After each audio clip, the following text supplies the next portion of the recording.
Welcome to my channel. ఒకే వీడియోలో puri and kurma అస్సలు చేయరాని వాళ్ళు కూడా చేసే విధంగా ఈజీగా చెప్తాను. వీడియోని స్కిప్ చేయకుండా చూడండి. గోధుమ పిండిలో కొద్దిగా ఉప్పు, నీళ్ళు వేసుకొని కలుపుకొని ఉండలా చేసుకొని పక్కన ఉంచుకోవాలి.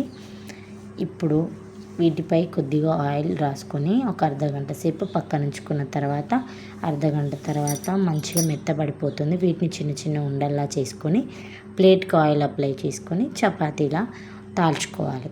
ఇప్పుడు స్టవ్ పై ప్యాన్ పెట్టుకొని అందులో ఆయిల్ వేసి హీట్ అవ్వనివ్వాలి. ఇప్పుడు ఈ ఆయిల్ హీట్ అయిన తర్వాత ఈ పూరీని తీసుకెళ్ళి ఆయిల్లో వేస్తే అటు ఇటు టర్న్ చేసుకుంటూ ఫ్రై చేసుకోవడమే. అన్నీ అలాగే చేసేసుకోవాలి. మంచిగా క్రిస్పీగా చాలా బాగుంటుంది. పూరి అయితే రెడీ అయిపోయాయి.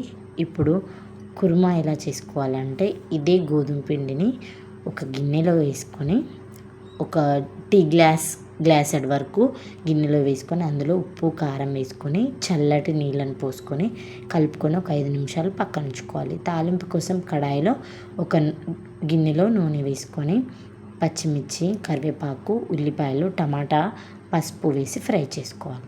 ఇప్పుడు ఈ నానబెట్టిన పిండిని ఆ తాలింపులో పోసి ఒక 5 నిమిషాల పాటు మీడియం ఫ్లేమ్లోనే ఉడికించుకోవాలి. ఇలా చిక్కటి కన్సిస్టెన్సీ వచ్చేంత వరకు కలుపుకుంటూనే ఉండాలి. అడుగంటిపోతుంది మళ్ళీ.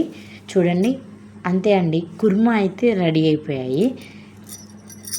పూరి ప్లస్ కుర్మా చాలా బాగుంటుంది. అండ్ చపాతీలో కూడా ఈ కుర్మా తినొచ్చు అనమాట.